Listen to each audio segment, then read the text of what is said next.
Okay, that was some good worship. I love that last song. So we're going to get ready to transition into talking about what God has done. That's what a testimony is. I looked up the definition of testimony, and it said, there were a couple different versions of it, but it said it's a witness declaration under oath before a court, or just any evidence in support of a fact or proof of something. And so I was thinking, testimonies are what God does. It's not up to us to have a good testimony. I've tried. I can't make myself have a good testimony. I can't work something up in me. But testimonies is when we show off the extravagance of what God has done. Because the biggest things that God has done in my life, and even the smallest things, I can't take credit for. And I think it's the same for a lot of us. So we're just here to show off what God has done, because this is a really cool opportunity where we aren't here to just hear Pastor Dave. We aren't here to hear me. We're here to hear how God is working in your lives. So we're going to start out with Chauncey. You can come on up, Chauncey. Yeah. I don't know what is coming, but I've been told it's exciting. So well, I'm going to hand it off. All right. Oh, this is going to be interesting. Honestly, after contemplating how I was going to give this, I didn't really think about it till earlier today, where I'm just kind of anyone in the mindset to give as much detail about a number of the things that I'm going to detail in this story is either insane or just a completely changed individual, because I'm still trying to work out any kind of an ordinary right in the mind person that would talk about these things. But I'm going to slowly build it up, because it's going to take some build up, and hopefully I don't get the YouTube live restricted in the process. So without further ado, I'm Chauncey, and I believe I've had the privilege of meeting just about everyone sitting here, but if not, my name's Chauncey. I'm not special at all, and am a completely average individual who's been redeemed by and a servant of Jesus Christ. Thank you. Oh, this is going to be a great night. You guys just wait. All right. So I say servant to refer to myself as someone working under Jesus to repay a debt that I can't pay off on my own. And with this testimony, it'll be a sacrifice to God of a past that I'm really, really embarrassed to admit that I have. However, this is something I feel and have felt God's conviction to give, and the guilt of what I've done, I'd like to leave at the cross here, stood behind me. Good start, right? All right.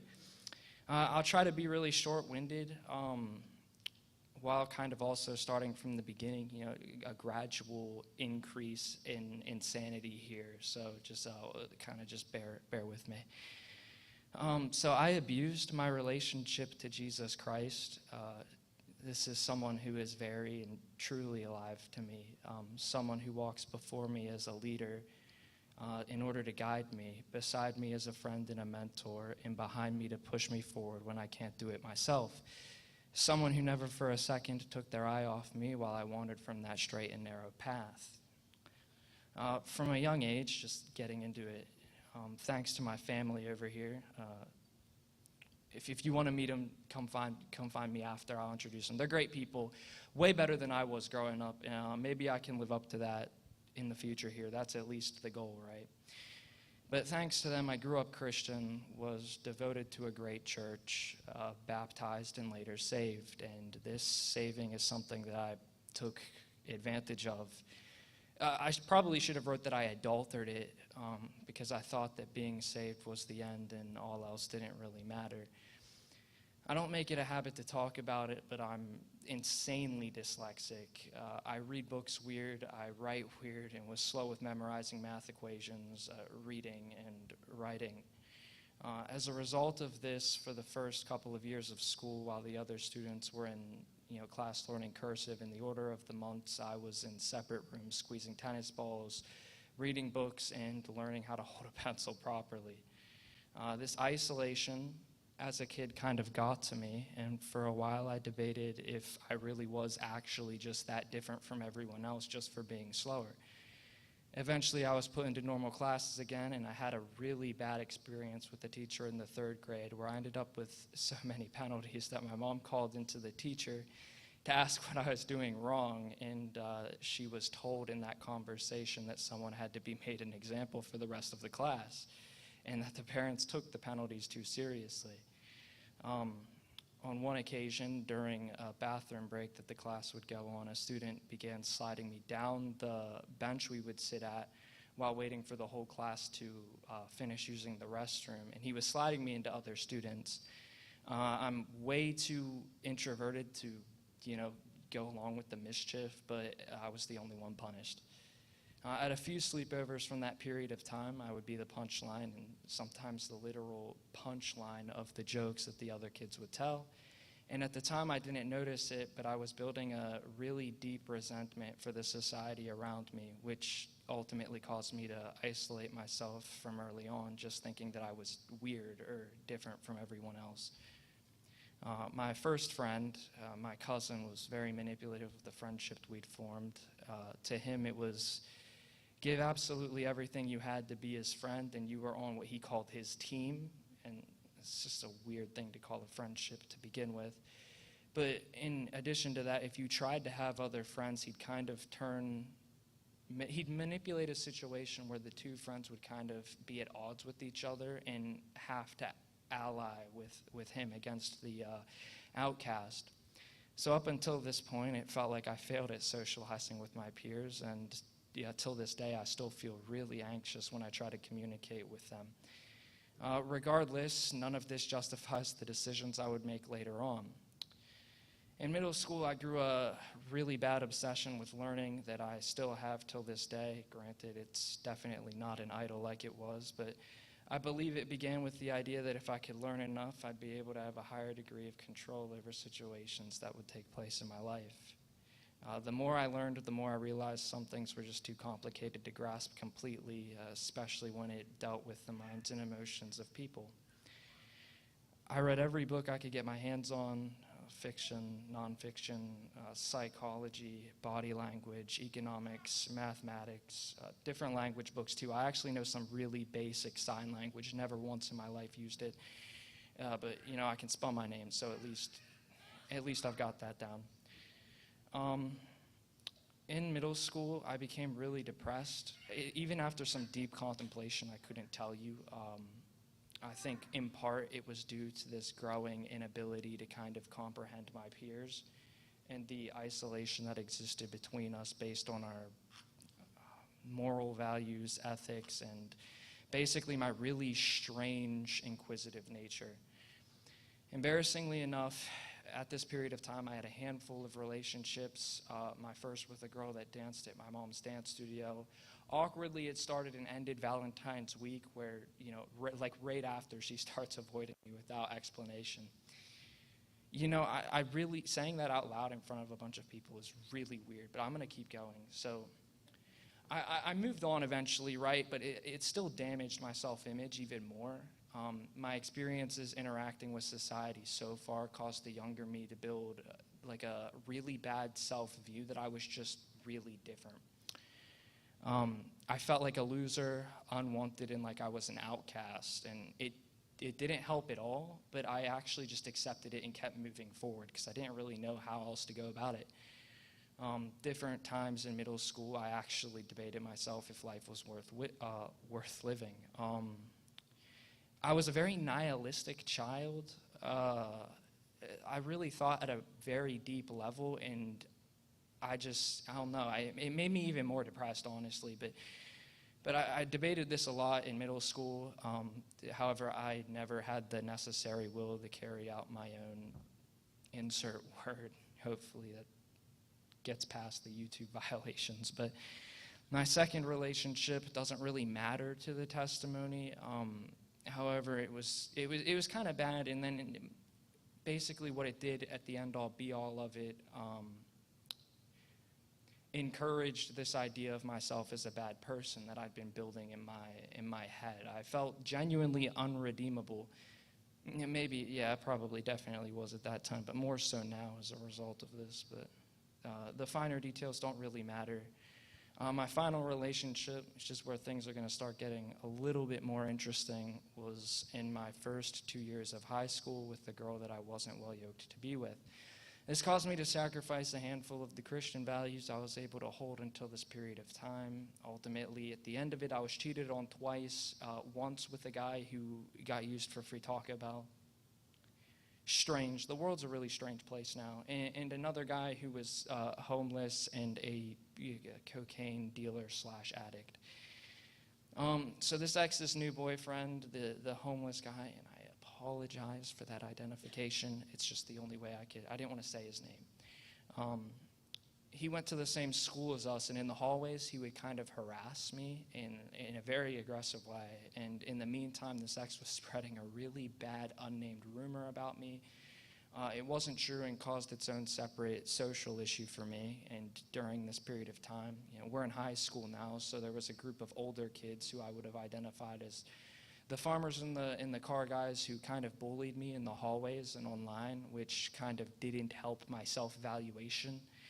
I still felt like I didn't belong anywhere. During this time, actually, my parents' house was robbed twice. It's technically my fault. All right, I'm gonna take the blame for that one. Sorry, guys. Rest in peace. But throughout my childhood, my mother was the type of woman to be the mother figure of the neighborhood kids, which actually included the kids who were into drugs as far back as elementary school. Eventually, that group of kids, who were some of my earliest friends, ended up bringing a bunch of weed to my parents' business, causing us to fall out. Later on, me and my main friend group in early high school would sneak out on sleepovers to skateboard. We honestly, at the time, didn't do anything crazy. I think the craziest thing was getting a pizza from like a gas station at like 12. And what that guy thought, seeing like 5 kids walk into his store that late, I don't know. But I mean, he gave us the pizza without question. And so I guess props to that guy. However, this information was used, because we used a specific window. It was used by this drug-doing friend group to break into our house twice and on 2 separate occasions. Ultimately, this caused my resentment for people to grow because I trusted them, and honestly, they were kind of the outcast group at the period of time. So I figured, like, if I was an outcast too, then like we'd have something there. But yeah, that didn't happen. So as my resentment for people grew, along with this growing resentment I had for myself, it was after this in high school, my younger brother began smoking. At the time, I didn't agree with it, but after beginning to form relationships with different people kind of as a self-defense tactic, one of these people was a popular football player who is a friend of mine to this day, and then a popular druggie. Eventually, this led to me beginning to smoke too. Eventually, we found it easier to smoke kind of little marijuana cartridges, and they're kind of like weed vapes, just to describe it. We called them carts. They were actually really expensive for high schoolers at like $40. And the entrepreneur, so I'm a business major at IUP, and the entrepreneur in me is doing this math that's following this really ridiculous logic. So I thought, if we sell X carts, we can smoke Y for free, and such simple logic was the start of the darkest, most regrettable period of my entire life. The following stories, I won't tell chronologically, just kind of list them so you can see how my psychology changes from a resentment of self and society to hatred and revenge fueled. I basically became a manipulator, a hedonist, a fake Christian, a really bad friend, a worse brother, and a prodigal son. My first attempt at my master plan, right, was to get the amount that I need for this larger order, starting with a smaller amount. And during my first experience as a dealer, the clients asked me to get into the car. I was naive, and I ended up getting in. Doors locked, they drive off with this excuse that they were going to make the whole thing look unsuspicious. We drove outside of town. They slowed the car to a park and loaded a bullet into the chamber of a handgun. Long story short, they took the weed, and I managed to bluff my way into getting my phone back with a blatant lie. And they dropped me off with my life intact, and I ran back into town. I think at the time I was in shock from the incident, but managed to keep my composure and digest what had happened. So back at zero again, which was the original problem, I guess, if you can even call it a problem. I put my head down and worked a normal job until I had enough to start again. After I saved enough, I worked out this combined deal with the largest guy in our small town. This is one of the kids who actually helped rob my house way back. To get my hands on a few of these carts instead of going through the trouble that I'd just gone through again, And thinking back, the first experience was so bad that I would have had to have been insane at an early age just to go back again a second time. Like, if you can imagine that, I don't think you can, because you're all normal people, but that's a madness.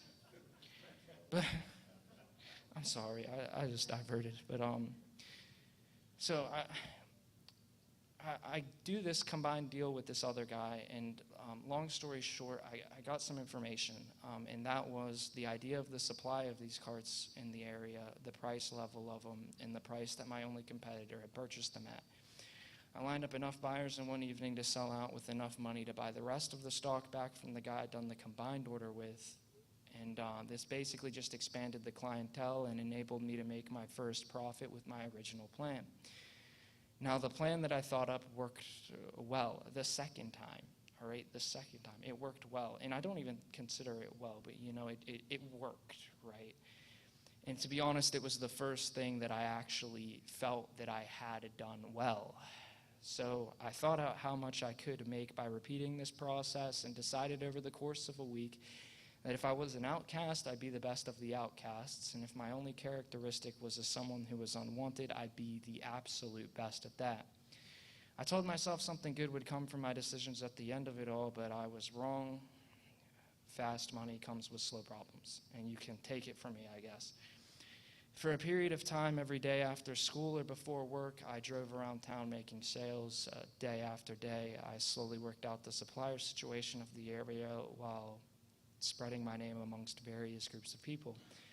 Over time, I realized that even honor roll A+ students had a really dark side to them. Some partiers, which isn't bad if you go to IUP, honestly, but then others were just addicted to drugs that I didn't even realize that they knew existed, and just various other things. Slowly, I became the guy who knew a guy, and not a lot happened in the area that I didn't know about thanks to this network of people. Slowly, this network of people grew darker as I began meeting different gang members. Some of these gang members were the original people who'd robbed me. Others I made an intention to avoid. Others I began to talk with. And as my clients and suppliers expanded within my social network, it became a much more dangerous endeavor. I've received more anonymous phone calls than I can recount, one of which was just some voice on the end reading out my house address word for word. Yeah, that's a weird experience. You don't want it. It's worse than the scam call, the scam call guys that know your email. That's just weird. But basically they told me to park my car in a nearby field and leave my keys inside. So I ended up actually going to this field, except I stayed in the car, right, for a half hour to 45 minutes. Nothing happened. Not my brightest moment to date, but strangely not my worst line of thinking either, which is ridiculous that I even am able to say that. Hey, I lost my place here. Y'all are going to have to bear with me. Yeah, so my friend group began thinning out. One of my closest friends at the time, Josh, brokered this deal with me and a woman claiming to be tied to the Romanian mob. I don't know if that's true, honestly. A lot of people claimed a lot of things in that dark section of the world. I just know that the plan relied on abusing my trust in a close friend, and this was the second time that I was robbed at gunpoint, set up by my friend. All I had to show for it was like 33 Romanian dollars for 400 worth of a product. I still carry this Romanian money in my wallet till this day, mostly as a reminder of where I'm coming from, because, I find that, Scripture says you've got to write the word on your heart, I guess, and in some way it's kind of my check, I guess, that I keep from becoming that kind of a person again. But I keep losing my place, man. That gonna be like an hour. It wasn't until the day after that a third party gave me some insight into the entire situation. Josh was good friends with the woman, and I actually knew the guy that used Josh's gun to hold us up. So after the confrontation, I never saw, heard of, or spoke with Josh again. Back at zero, I had to restart from step one using some money from my bank account to restart the process. So I've just realized this. The first time I reset was because I was held at gunpoint, and the second time I reset, same thing. And I'm back a third time, like a dog to its own vomit here. That's ridiculous. But yeah, back at zero, I restarted. As my client base grew, so did the different offerings. I tried selling really hard substances, Coke, Percocet, Xanax, and LSD. Never really could, but I was able to sell various forms of weed, mushrooms that induced an LSD-like effect, vapes, and the worst yet, guns.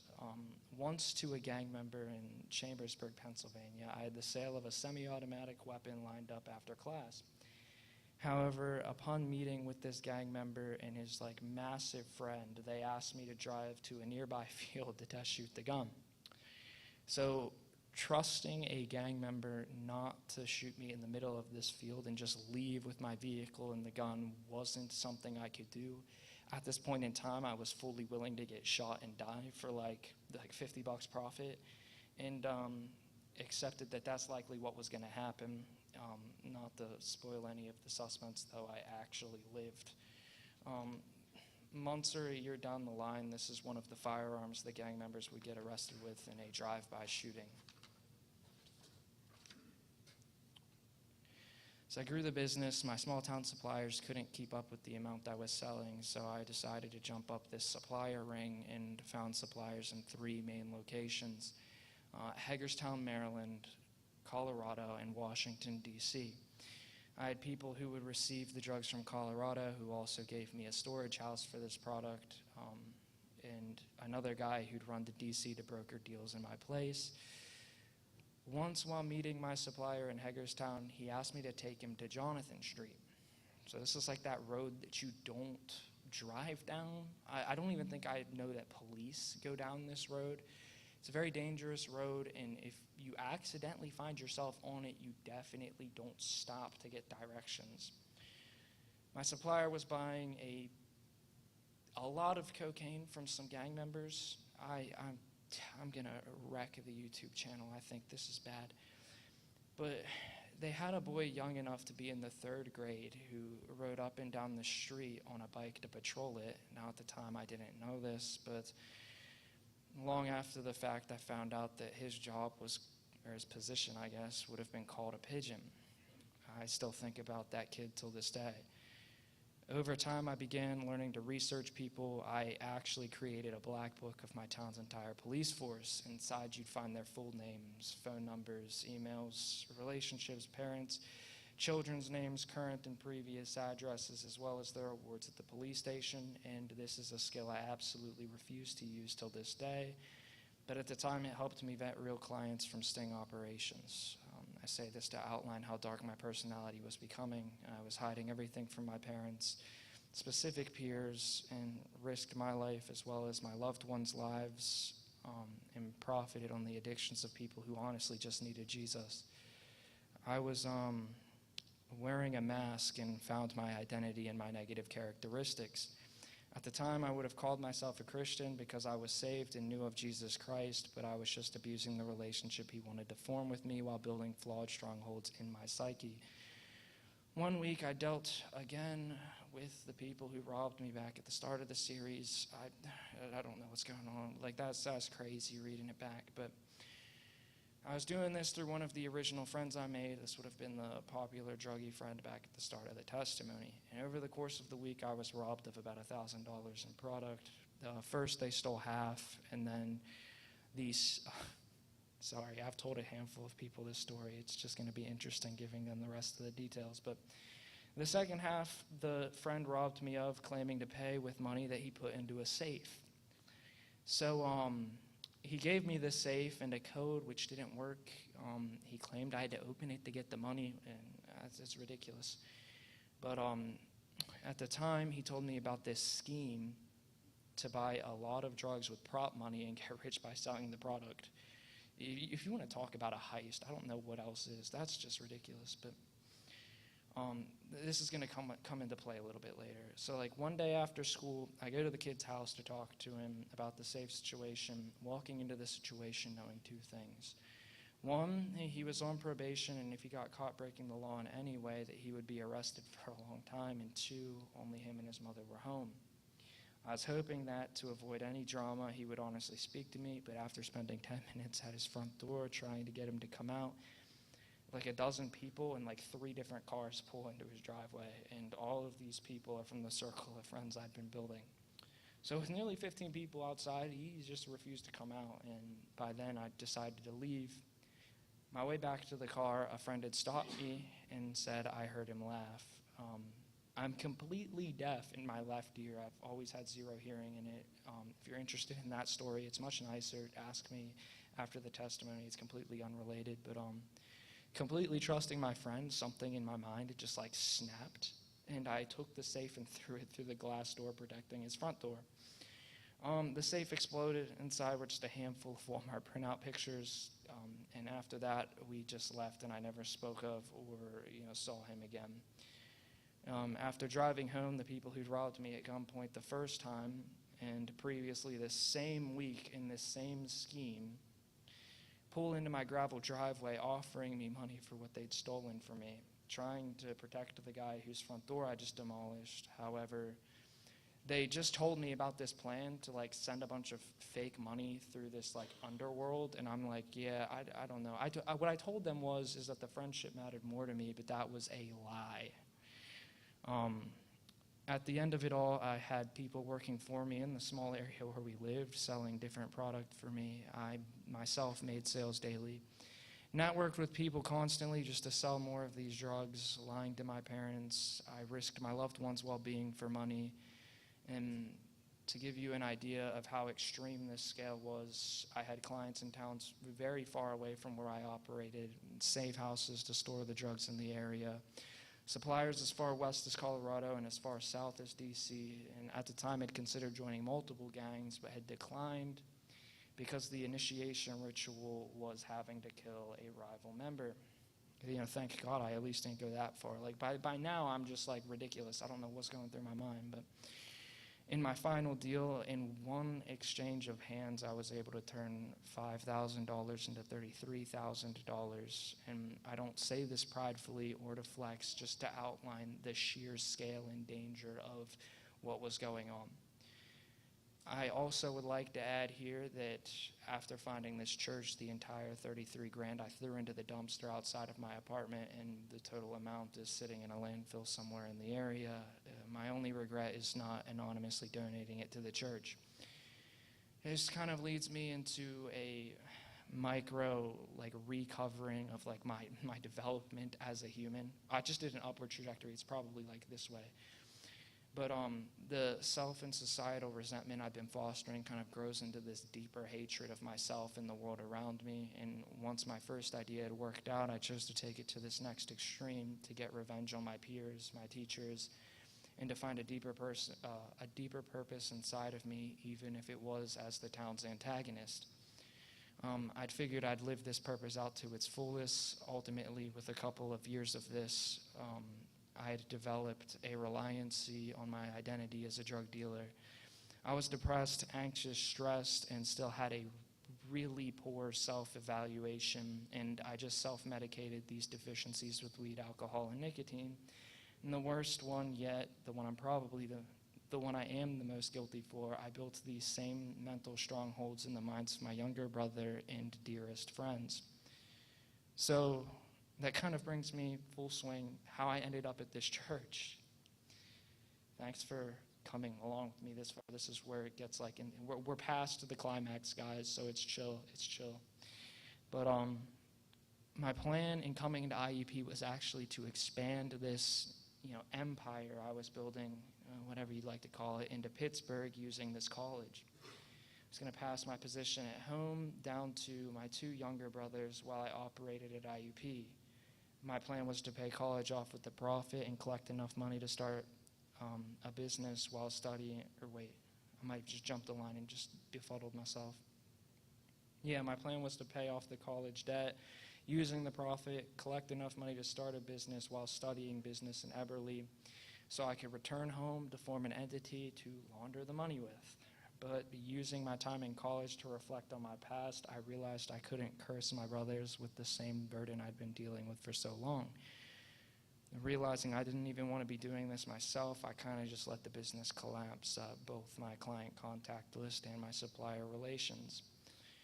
But because I got so reliant on my identity as this drug dealer, after trying to make a few friends at the college, I realized how fragile my identity as a human had become, and it just shattered it. I was identityless and didn't know who Chauncey Higgins was, and to make it all worse, I kind of just felt terrible in every bit of me, just various different things. I kept my grades well through school, nothing crazy. In my free time, between studies and assignments, I'd work through a handful of things. Trading stocks, e-commerce, and YouTube. My main focus was on trading and YouTube, both of which at the time weren't working as fast as I was expecting. It's then when I realized that drug dealing was the easiest thing I could have done in the realm of business and the most harmful to my society.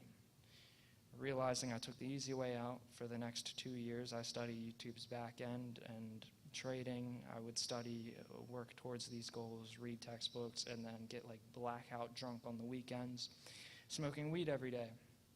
Eventually, I wanted to learn everything I could, both about the Bible and just global history of the world.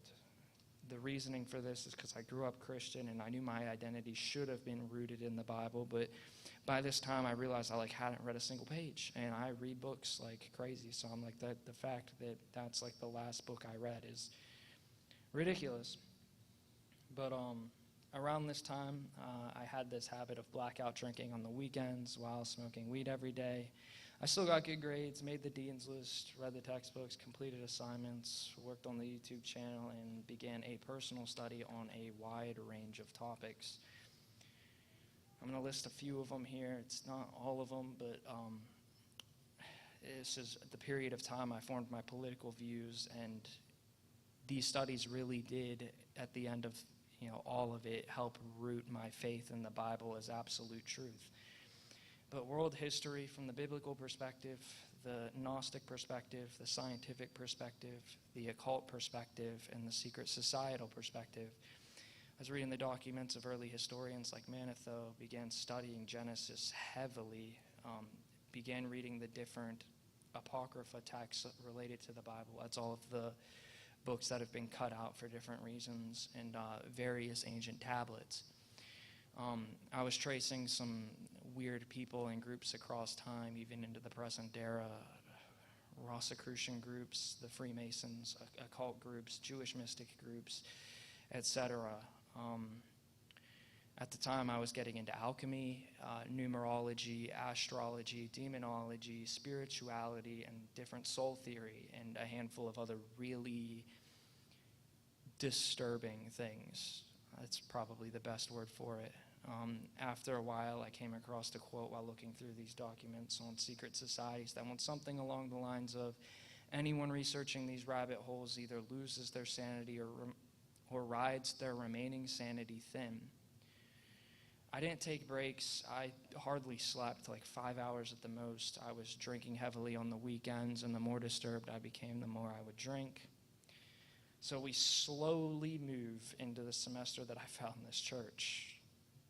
I only had classes on Tuesday and Thursday, which gave me enough free time to kill a man. My only social interaction happened on Tuesdays and Thursdays, and from Thursday night until the following Tuesday morning, I actually didn't leave my apartment. I set a rule for myself that I'd only drink on Friday and Saturday night. However, I broke this self-imposed rule faster than the Israelites built that golden calf, waiting 40 days for Moses.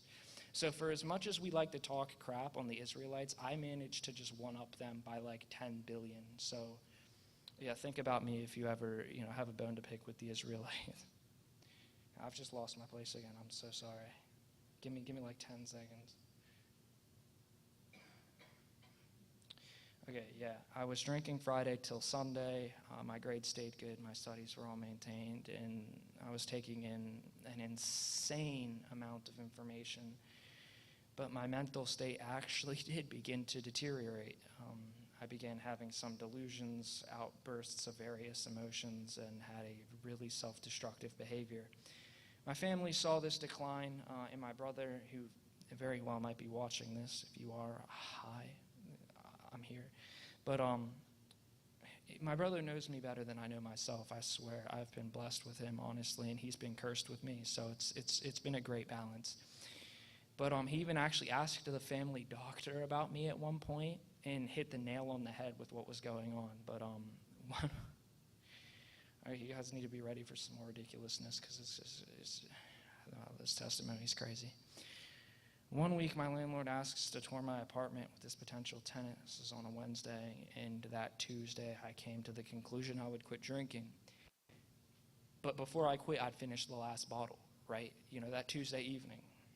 Ridiculous. But after that, I would take a break, and to sum this experience up, I was able to put down just over a half liter of vodka. So if you can imagine like a half liter of vodka and then kind of just look at my frame. I'm not a big guy. So it goes without saying that the following I only remember in flashes, and using the information available to me was able to piece together the story. If you get sick, just like raise your hand, and I will happily skip over it and just spare you of this nastiness. So I woke up on a Wednesday in the late fall with this earplug in, and I've got a medical issue that requires me to use one when submerged in water, to a bed without sheets on it.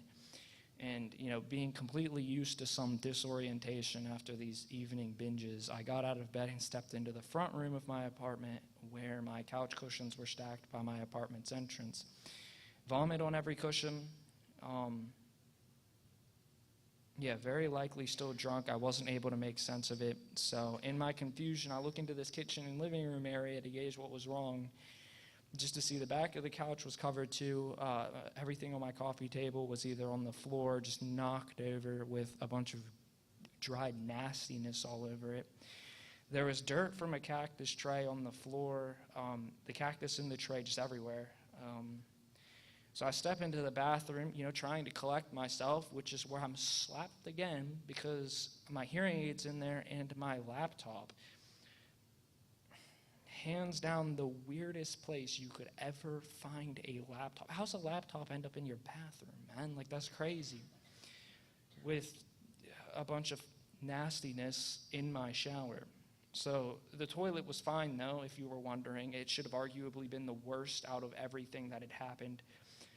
At a certain point, my sink was hit. I've got no idea when, honestly.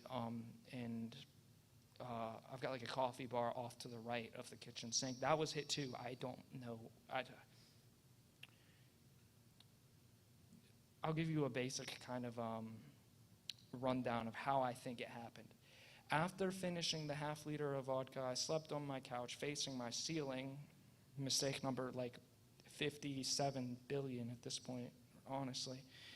With my hearing aid in and my glasses on, in that position, I began, and it covered my couch and my face. And I knew it covered my face because these glasses that I'm wearing right now were coated on both sides in the morning, and the rest on myself. So likely out of fear of suffocation, I turned to throw up on the floor, which is when I hit my laptop.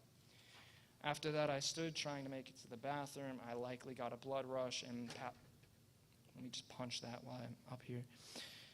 I tried to make it to the bathroom, passed out after a blood rush, body slammed the cactus tray, which was on the coffee table.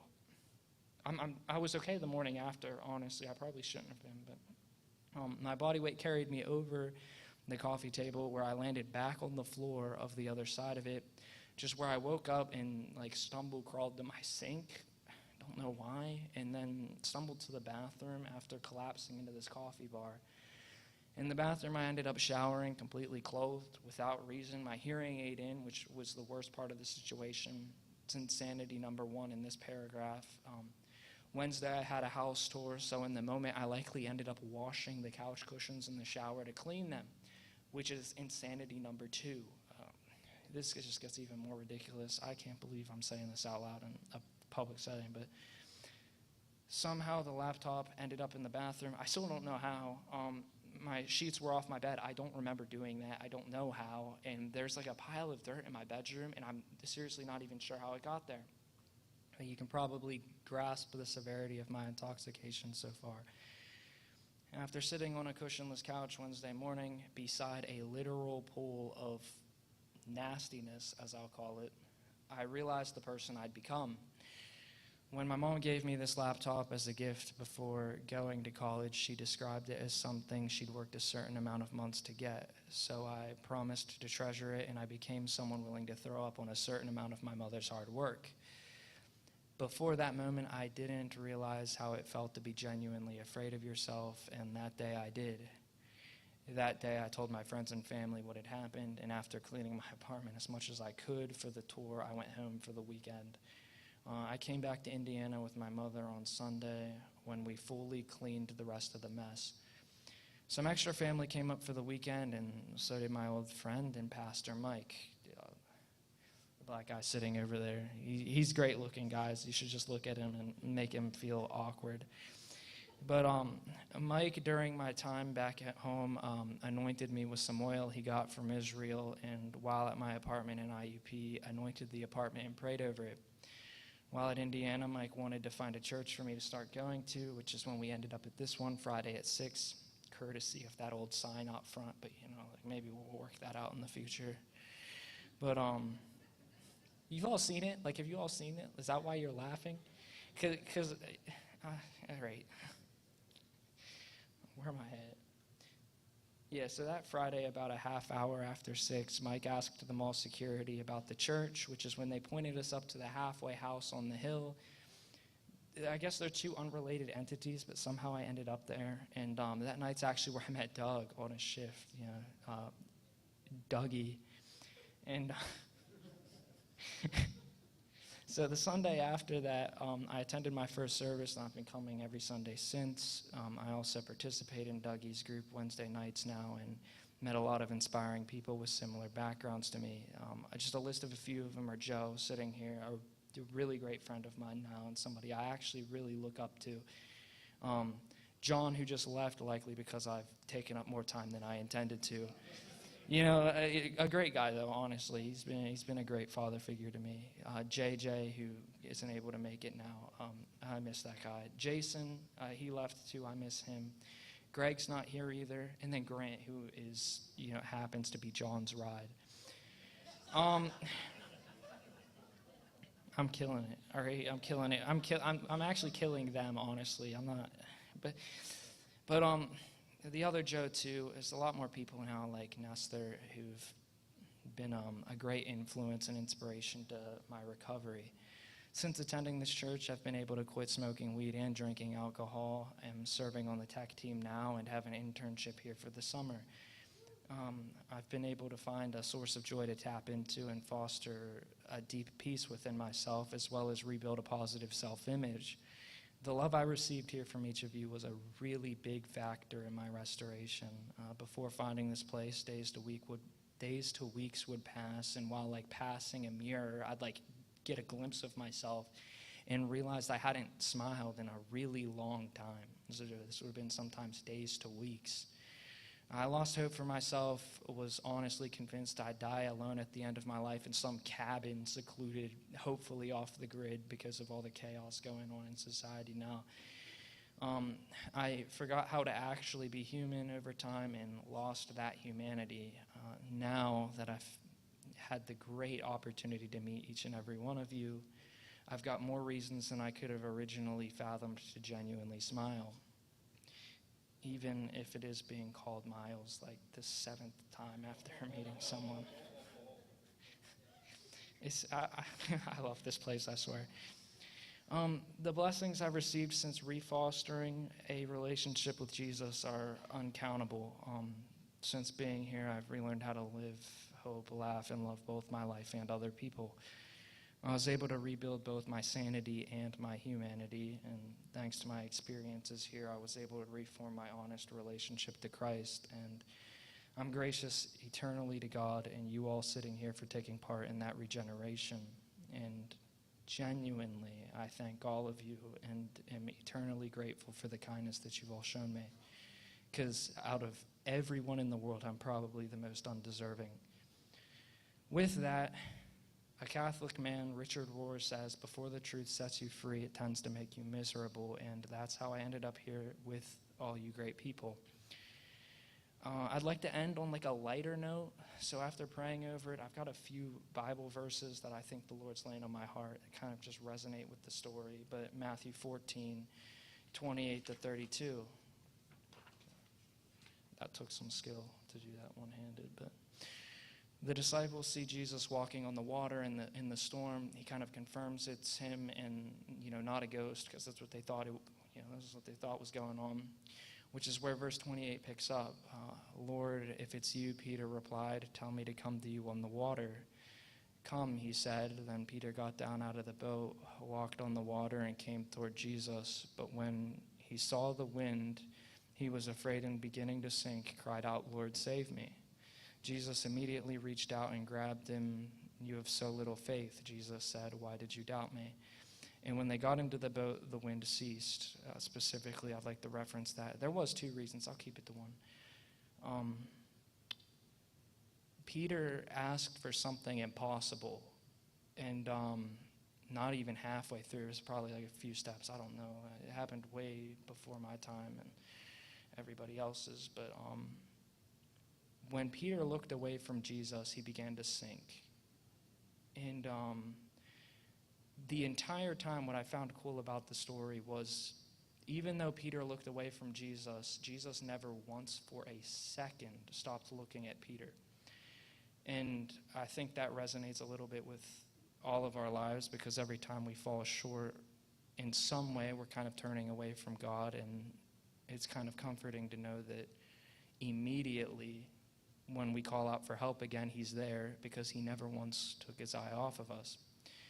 Next is Ephesians 1, 5 to 7, and then 11. Long, long ago, he decided to adopt us into his family through Jesus Christ. So we praise God for the glorious grace he has poured out on us, who belong to his dear Son. Because of the sacrifice of the Messiah, his blood poured out on the altar of the cross, we're a free people, free of penalties and punishments chalked up by all our misdeeds. It's in Christ that we find out who we are and what we are living for. In him we have obtained an inheritance, being predestined according to the purpose of him who works all things according to the counsel of his will. To add to that, I've got Romans chapter 8:15 before I kind of give my little interpretation of it. I'll take it for what you will, as Dave would say, check me, because I definitely need checked by all of you. So this is chapter 8, verse 15. For you did not receive the spirit of bondage again to fear, but you received the spirit of adoption, by whom we cry out, Abba, Father. To make a really long kind of story short, he's using the word adoption because in Rome, so he's writing to the Roman church. Traditional Jewish people, Roman Gentiles, and Jewish Gentiles would have been there, and there was like this massive friction in the church. And he's using adoption because in Rome, under the Roman law, if you were adopted from one family to another, any debt you received under family 1 was completely wiped legally and forgotten under family 2. Under the law, you were seen as an entirely new entity, and the Roman Gentiles would have understood this instantly. Paul was saying, under Christ, we are a new people, our previous debt forgotten.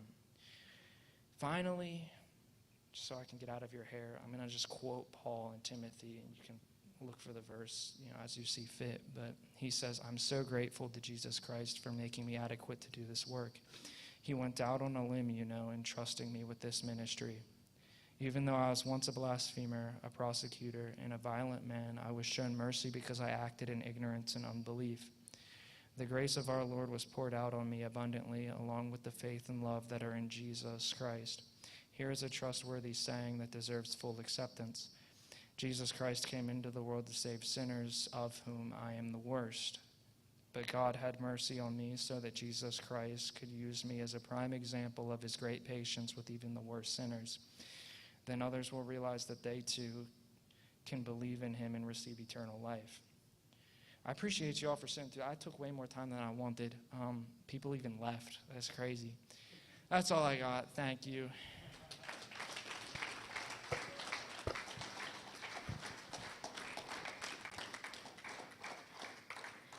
Chauncey, thank you for sharing, and thank you for taking the time to share with us how much God has redeemed, and I think you're just going to see God continue redeeming more and more and more.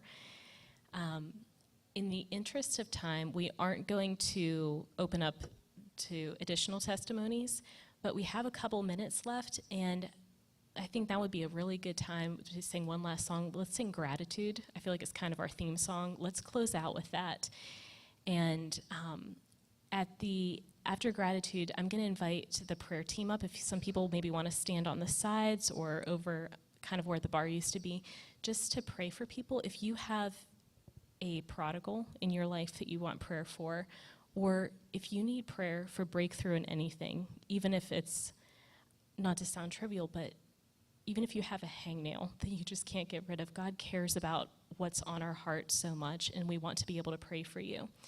So give me a minute just to get Gratitude started, and you guys are free to leave after the song or free to stay. We'll have some worship music playing. You can just linger in God's presence. But I'm going to close this out in prayer. Dear Jesus, thank you for how good you are. Thank you that you are powerful over all and that you redeem the worst.